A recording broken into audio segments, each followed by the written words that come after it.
Welcome back to the Academy Table. I'm Renee DeSilva, CEO of the Academy and your host, and we are happy to have you back with us again.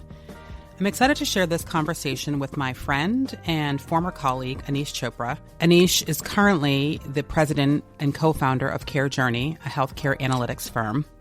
Many of you may also remember him from his tenure as the United States' first Chief Technology Officer. I love the perspective Aneesh brings to health IT as both a public servant and entrepreneur, and you will see that these lenses intersect frequently across our conversation.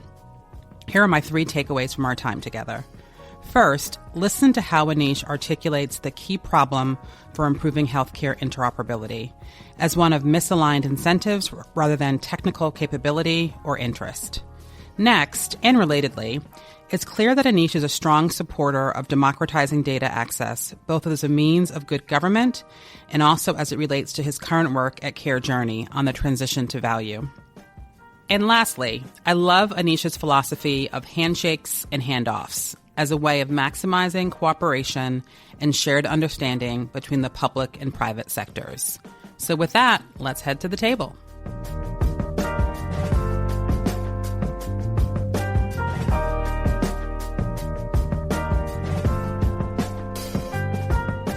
Aneesh, I'm so happy to chat with you. Welcome to the Academy Table. Renee, thanks for having me. It's an honor to be here. So I've had the pleasure of knowing you. We met back in 1997, so it feels like that was many moons ago. Just a few. You have had such a rich experience across private industry, state and federal government. Why don't you start with some of the early forces that really you feel like shaped your career? So if I go back a little bit in time to college, it was right around the time Bill Clinton was pushing healthcare reform, 1993, 1994. I was kind of a rising senior at Johns Hopkins undergrad, and our university president was named by the governor of Maryland to lead a brand new healthcare access and cost commission.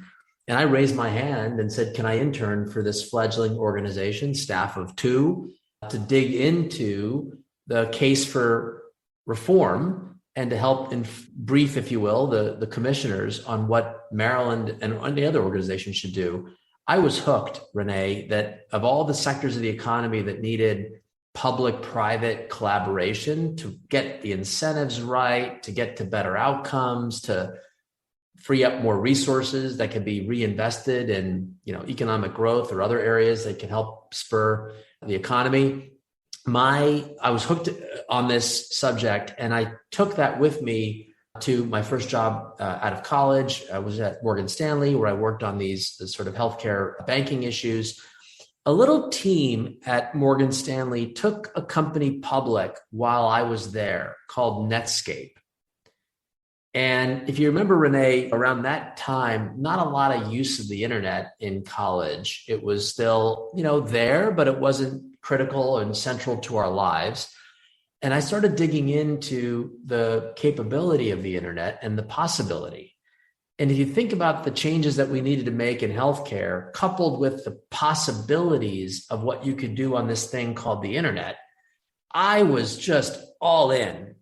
And I devoured it like a hungry animal. And I went to graduate school, Kennedy School, wrote my master's thesis on how the internet and internet-based technologies could reform healthcare. And I didn't have a place to go after graduate school that was an obvious focus on this issue. But the advisory board was so committed to best practices and true north that I thought, let me dive in, write studies, understand the issues of the membership and the industry as a whole, that what we could do was maybe find the home for this subject. And lo and behold, it was a little bit of a window of opportunity to do a study on the internet and healthcare that got me into public service. And as the story goes, I was able to serve Virginia as Secretary of Technology, really because of my passion for healthcare IT, and took that theory, that idea that we got the right infrastructure on data and technology to fuel reform all the way for the rest of my time in the government when I went to the White House, and then obviously now at CareJourney. So common theme, frankly, since before you and I met. Interesting. And so this sort of blending of technology and healthcare has been the sort of animating force of your work and your career. Let's unpack a bit. When you were tapped by Obama to serve as the nation's first chief technology officer, I would be curious just how that process unfolded, and then just what was the mandate for you as you assumed that role? Yeah, so I actually had no idea I would ever land a role like this. I was asked to be on the transition team, in part because Virginia had a cabinet position dedicated to technology. Not a lot of states do that. So at a minimum, I could inform what I do, why I do what I do, how to be effective in what I do, and communicate that as a job description, if you will, for some Silicon Valley luminary who I naturally assumed would take on the job for President Obama. I actually was maneuvering and was actually offered the role of HHS CTO, which is where I thought would be kind of within my pay grade. And the whole concept of this was that President Obama was campaigning on not only tapping the expertise of the American people from a bottom-up grassroots change, so that was a big part of his personal history, but it was critical in his mind that we harness the internet to tap into these expert voices to make government work. And so it was an easy job description to fill because it was clear where he wanted the country to go, a more open, collaborative, transparent government. And it was also clear that he made a personal commitment to have someone senior in his administration responsible for these things. And so when it came time to kind of linking up to what that role would look like, hey, here's how the CTO could operate. When they ultimately came back around and said, don't work at HHS, come over to the White House, it was almost like implement the plan that you all have been working on for the last several months, which was great. And so it was one of the blessings when you take on a new role is if the boss knows what he wants you to accomplish, or in your case, Renee, what you might ask your team to accomplish, it's a lot easier for folks to know where they fit and how they can contribute.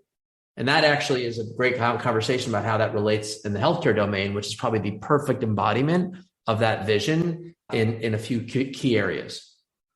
Yeah. So talk a little bit then more about, from that platform, what were some of the initial priorities or goals that you chose to take on? Because obviously healthcare as an industry, government as a segment has a long way to go in terms of just making data more accessible and easy to use. So how did you think about initial priority setting in that domain?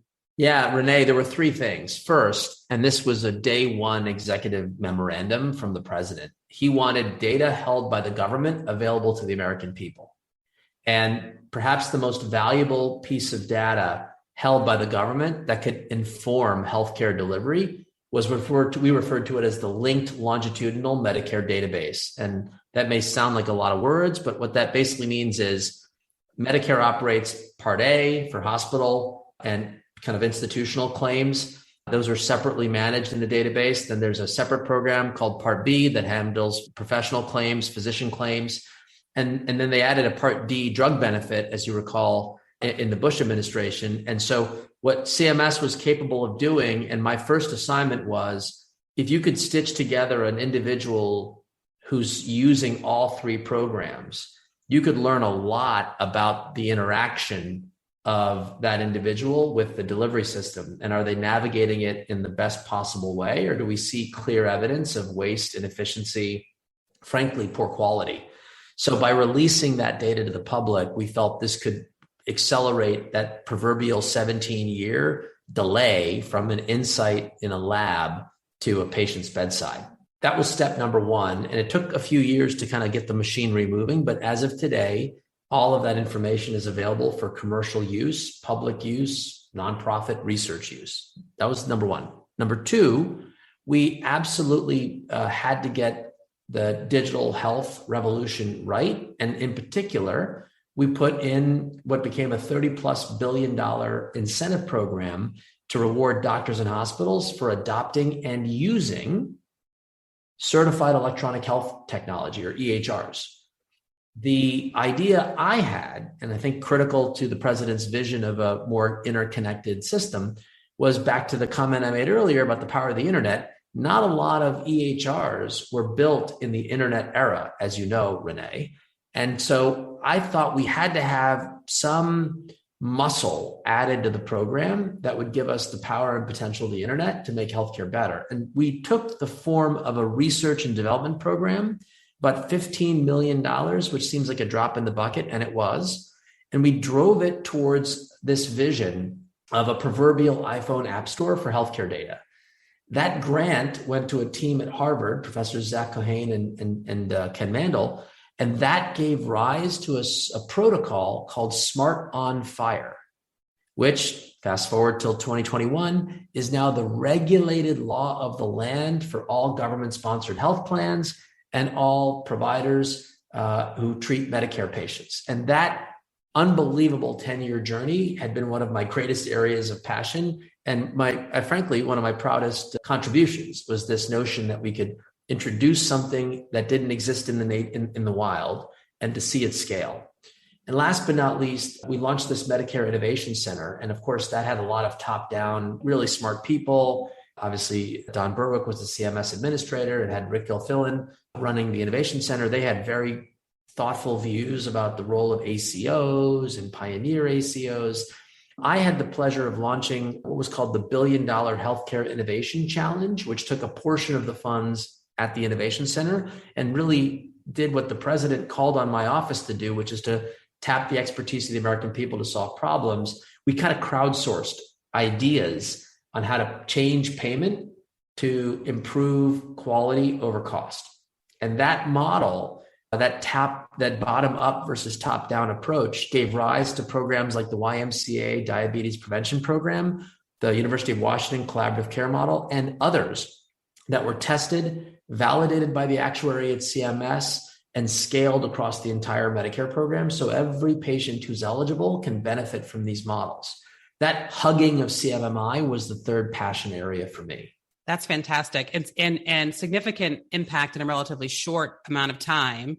So I guess if you now maybe look forward to where we are now as it relates to health IT, maybe starting with a bit more around interoperability, how would you describe the current landscape? So the system we operate today largely reflects the incentives on the books. So we're going to separate the technology problems, which this audience will know, oh, these systems don't talk to each other. Maybe these vendors are tough or not great. And we can go deep on the tech. I think to really give your members a window into the challenge, it's really an economics problem. So the incentives in today's fee-for-service system just don't value interoperability.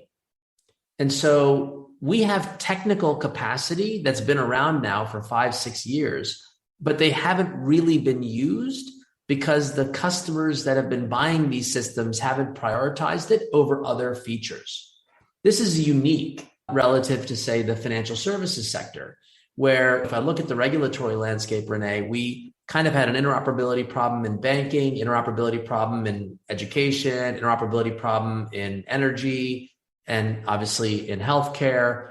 And as you look to how the industry responded to these regulations, what's amazing is if you think about your mobile banking experience, Renee, you can pay people over the internet from your bank account. That works. And it's driven by technical standards, these same internet-based technical standards that are at the heart of things like FHIR APIs. But we don't do that. They're not in production in healthcare. And the irony is, in the banking sector, while Dodd-Frank gave the government rule-making authority to force banks to open up the data and enable this fintech revolution to come to life, the agency never wrote the rule because the industry self-regulated and adopted it. And that's a function of market incentives. Customers demanded it. So what I'm saying to you is that the current state of interoperability is probably an A on the technical infrastructure. We now have internet-based data sharing standards. So the same way you and I can transact on a mobile phone to have our financial systems talk to each other is technically capable today in healthcare, at a minimum, on the core pieces of our medical record, not the entire record, but the lion's share of the information. but that we have an incentives and market dynamic that don't really bring those kinds of offerings to us. And we see this day to day as consumers of healthcare. But I think that's changing. Just to underscore that point on the fintech example, I think it's something like more than 40% of transactions in any other industry are done through technology. I think healthcare, on the healthcare side, it's something like less than 20%. And so your notion around the way that markets are architected, the way in which the incentives flow, give less of a natural pull to make that happen. I do wonder, what do you think are the forces that would drive acceleration in that way? Do you think it comes out of regulatory and more acceleration around accelerating value-based care, which despite even in the COVID environment, I think we still haven't seen the acceleration that one might have expected even 5 or 6 years ago when we were chatting about this. So I guess the question is, what forces do you think could change the incentives and drivers to make that vision come to life? Value-based care, unequivocally. I see this as of course, this is an area where we've been dreaming the dream for a decade, Renee, right? The industry's been talking about it, but impact has been modest. We haven't seen the results. I actually think we're on the verge of a demand signal for downside risk in a way that will really shake the market. And I'll characterize this as the era of consumer designated networks. And if you'll indulge for a minute, Renee, let me describe what I see happening and then maybe link it back to the interoperability revolution. So number one, Medicare launched a new experiment in April of 2021 called direct contracting. The idea that you can keep your original Medicare benefit, but if you work with a physician network that is looking to take on total cost of care responsibility, you might get access to supplemental benefits, discounts for seeing high value providers, as well as a certain number of what I would call care management services or coordination services that may not be officially part of the menu when you interact with providers in traditional fee-for-service. That program had a very interesting feature added to it. It allows those networks to market directly to Medicare beneficiaries and enroll them without losing access to their benefits. This is not a Medicare Advantage sales pitch, Renee. This is I'm a physician in your neighborhood. Join my network because I'm going to do the following 3 things to keep you healthy. It's pitting physician group against physician group in some ways on how to earn the trust of an individual whose care is otherwise fragmented and perhaps subject to some low value services. This is an exciting addition to the program. When you directly engage consumers and invite them to join your network, the natural and obvious next step is, what would the digital experience of that relationship be? Will you organize my medical records and give me one locker, for lack of a better term, that puts it all together? Will you provide decision support or guidance to help me navigate the healthcare system in a better way? And will you administer certain benefits that will help me get discounts and benefits financially, in addition to clinically, such that I can actually get affordable, high quality care? All of those aspects of the direct contracting model are live, and they went live in April. And over the next 5 years, that little engine that could may very well hold the key to unlocking the mystery of why we have such fragmented care in the 21st century. Now, I think of direct contracting as a verb, not a noun. So there's a specific thing called direct contracting. It has specific features. Medicare enrolled folks to sign up and serve in that way. They actually cut off new direct contracting entities from applying. But the verb of putting total cost of care risk into the hands of a physician network or a clinically integrated network, the idea that you can directly outreach and engage beneficiaries offering value-added services like care coordination, and the ability to, modify the benefits without taking away benefits so that individuals can maybe get an Uber and Lyft voucher that's otherwise not part of the Medicare program. I believe that verb, the capacity to do those things, will scale in another form of alphabet soup over the next 5 years, certainly from CMS and maybe beyond. Interoperability was built to be solved by these networks. Yeah, I think that's really powerful. And when you think through so we're talking about the data side of making healthcare more accessible, but just the overall discombobulated consumer experience. And I would say it gets even more difficult to organize as you age. I mean, things like that do make you believe that you start to see some real tailwinds behind some of these issues. So I think that's a great example. And it, by the way, coincides with this whole other thing called regulatory floor, which is, we haven't even talked about the fact that Congress basically was like, I am ticked off that this interoperability issue hasn't been solved. So we're going to put in law 2016, the Cures Act, that every healthcare organization needs to be able to share health information without special effort. I don't need to have a custom widget, special secret handshake, interfaces, high administrative burden, none of that. It's got to be the same plug and play experience that we just talked about that you might have with digital payments. And that requirement turned into regulations that put words on the paper to make the vision that Congress laid out crisp and clear. That also coincidentally went live in April. So now you've got an incentivized care delivery network, a consumer designated network, riding on top of newly clarified rules to suggest how they can go about solving the problem that a year or two earlier might have been a bit of a high administrative burden to solve.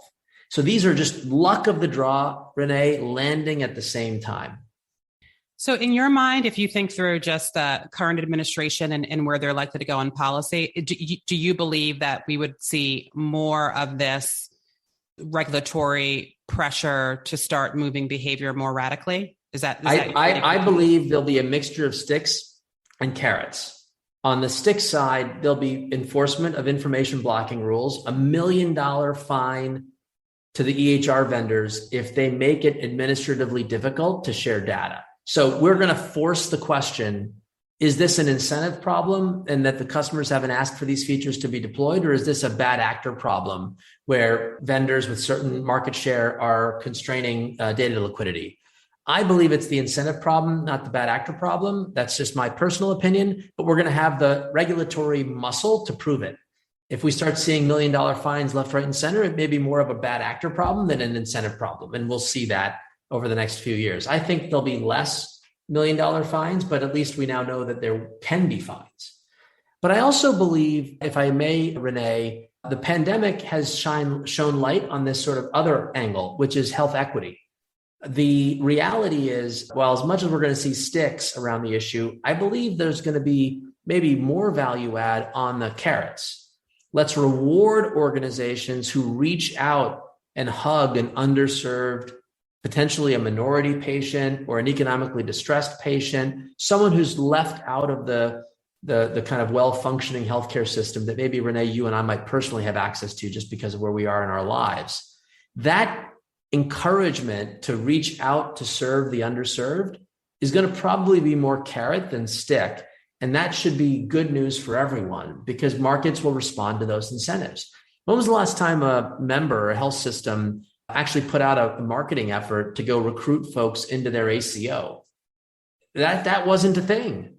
The ACO serves the patients the doctors treat. The patients treat from the doctors in the network. Now we think we can marry up the marketing team with the value-based care team and have an economic engine that puts all of this interoperability and value-based care capability to work. I think that's right. And just underscoring your point on equity, we've been spending a lot of time with our members on that topic. And equity in some ways is a population health strategy, right? So as your just recent example is, how am I thinking through the broad folks population that I need to serve and being quite targeted in that? And I'm hoping to see both providers and not-for-profits and private industry companies come together and really start to create a network of offerings around that to really start to close the gap in outcomes across, multiple different demographic cuts. So optimistic that we see some progress there. I'm very optimistic. And I think, Renee, one of the interesting questions is, do these dots connect? Do the good, well-intentioned initiatives around health equity look more like the community benefit compliance project, or do they look like an integral feature of how we measure and manage our overall value-based care strategy? I really hope it's the latter. And that's the test the country will face in the next few years. Agree. So I'm going to take us in a little bit of a different direction. So the other place that you've spent time on is more entrepreneurial. So you co-founded a company in 2015, Care Journey. Talk to us a bit about what problem you're trying to solve through your work at Care Journey. Yeah, so let me take a step back before I get into the entrepreneurial journey, because actually I see these as linked. So a big part of my thesis while in government was that the next decade of change would largely be born at the public-private interface, what I referred to as handshakes and handoffs, meaning Congress is Congress. It's going to maybe tweak rules, adjust here and there, but we have the big moves on the board in healthcare, the ACA, big moves on the board. It's in law. We're implementing, we're tweaking. But at the end of the day, we know the system has to improve considerably more than it has thus far. And it may not move much because of large changes in the regulatory or legislative environment. It may change, in my hypothesis, more so likely to change if we maximized the handoff from the public sector to the private sector. And I call this handshakes and handoffs because whether you're a Democrat or Republican, the idea that we want the system to move faster to value is universal. And Congress has already shaken hands that we want this. The handoff is the question that we're grappling with as a country. A lot of the models are voluntary, and a lot of folks have chosen not to participate. Why? What's the barrier? And as I dug into this issue of handshakes and handoffs and the passion I had for open data, for open APIs, for bottom-up change, one of the first and most clear challenges that I had seen was a lack of understanding.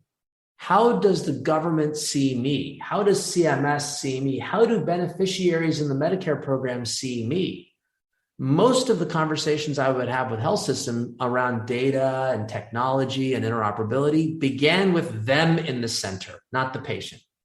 And they would look at their IT systems inside their databases, understand their performance, but with a fragmented healthcare delivery system that was inherently flawed. We were not making transparent the problems that the system so obviously sees. Because in our neck of the woods, hey, we saw a patient, we treated them well, we gave them the medications, ran the procedures. Who knew that they had a problem down the street that was unmanaged that we didn't really have responsibility for? Well, who did? I don't know, not me. Okay, well, we move on. The system doesn't work.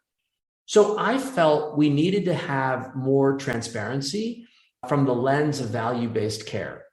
And so I stood up Care Journey before I had all the tools ready, but it began with the notion that if we could almost serve as a proxy voice of the patient and CMS and policymakers, say, hey, let me look at the same data that you're looking at internally from your lens. Let me invert it and suggest how that might appear to someone from the outside in, almost like a kind of an inverted market assessment.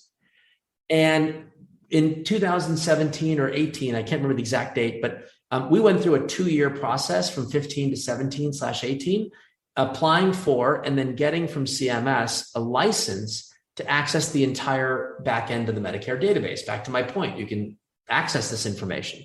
So we said, why don't we tap this information in a bit of a news you can use, you get what you get and you don't get upset kind of way. And that is, we're going to look at every patient in the Medicare system and grade how well their journey performs on the move to value.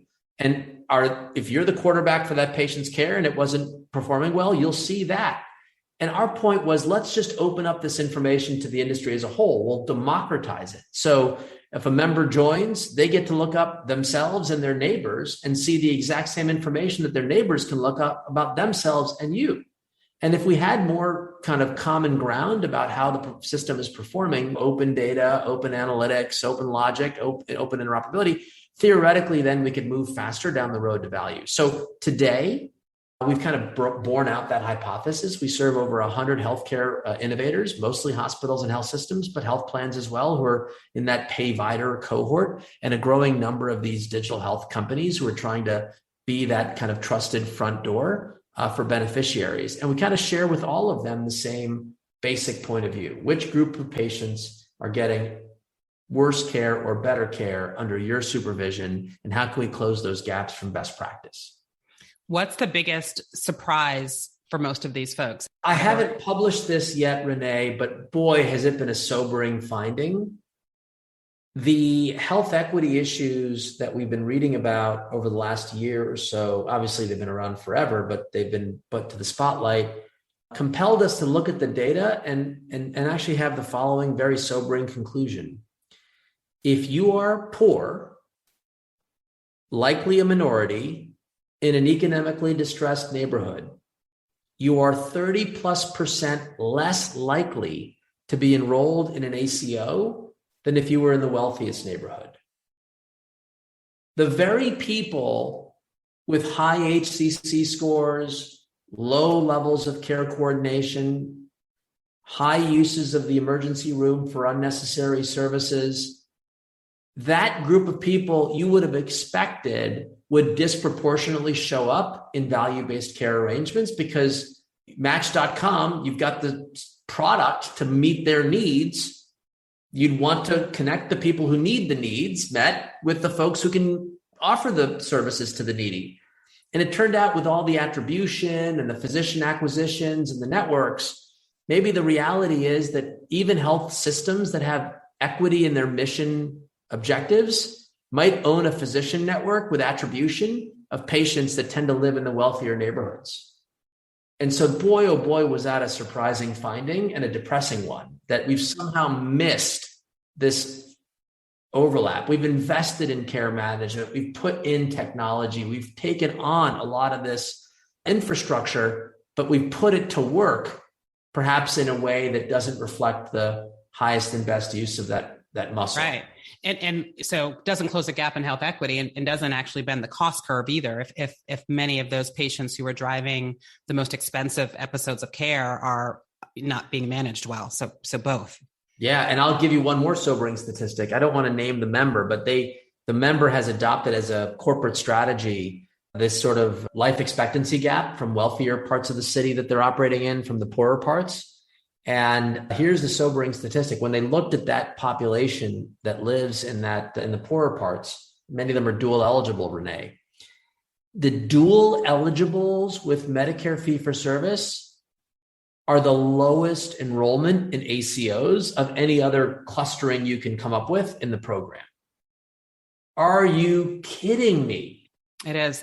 It's fascinating and surprising, and maybe not so surprising. And so the question just becomes, as an industry, and is what do we do when we're faced with that data? How do we begin to course correct? And my hope would be that as you bring that to life, you start to see some action accordingly. Well, here's the funny part, Renee. Now that there's competition for beneficiary attribution with the direct contracting, bring it on. If you're not going to serve that population, a lot of these new venture-backed, publicly traded companies are going to come right into your neighborhood and go right where you're not.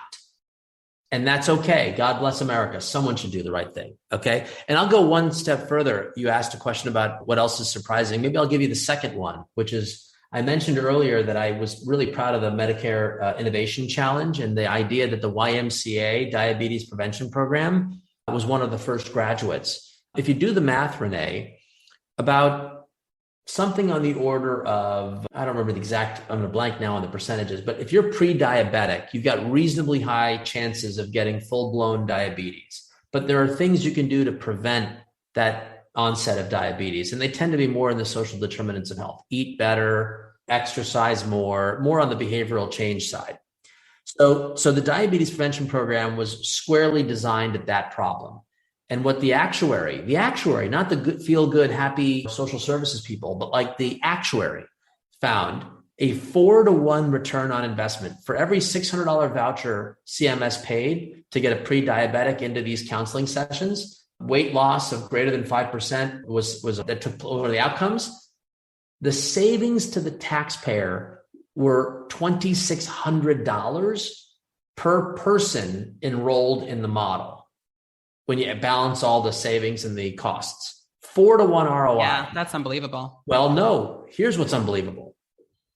In the spring of 2018, that actuary's signature in the HHS Secretary policy made that a fee-for-service benefit. Every single pre-diabetic in America could get it. I hate to put you on the spot, Renee, but at the end of 2020, 2.5 years later, orders of magnitude, how many Medicare pre-diabetic patients enrolled had the very first visit with a YMCA diabetes prevention program? Oh, I think it was tiny. I would put it less than 5%. Yes, we're talking about 2,000 people. Yeah. That is mind-boggling. 4-to-1 ROI, easy button. There's no physician capacity constraint. This is refer them over to the Y, put them in a coaching class. Are you kidding me? What does it say about our system that we don't route these folks to this service? Yeah, highly fragmented, not reaching the right populations at the right time. It is. You kind of sometimes can't get your mind wrapped around it in terms of relatively small things that can have a big impact that just become really hard to orchestrate. But we're going to go on a high note because I know that I want to be respectful of your time. So I guess I asked you what surprised you. Maybe I'll ask a flip side of that, which is what are you most optimistic about as we think through healthcare with a more future focused lens? All these forces beginning to come together. We've got the tech capability. We're beginning to solve the incentive challenge. We are having conversations on equity and on how race and zip codes really do become very big drivers of somebody's overall success in life. So that conversation is happening at a national level with all of these really positive forces converging. What are you most optimistic about? Everything you've just said. And even further, if I may to put a finer point on it, we're in the 5-year red zone, I guess, of Medicare trust fund insolvency. That's usually when the system wakes up. And if you recall in previous episodes, when we reach this sort of 5-year mark, there's this sort of Damocles that is hanging over the head of the industry to say, if you don't get your act together, we're going to have to do something to slash and burn rates to kind of get the trust fund back on footing. Maybe we need the urgency coupled with the opportunity to bring about this incentive alignment, operational muscle of value-based care, the interoperability technology standards that are now in supply, if not in full use. And we can finally activate individual beneficiaries, less paternalistic, and they'll sort of follow the doctor wherever the doctor goes, and more, let's put some choice in their hands.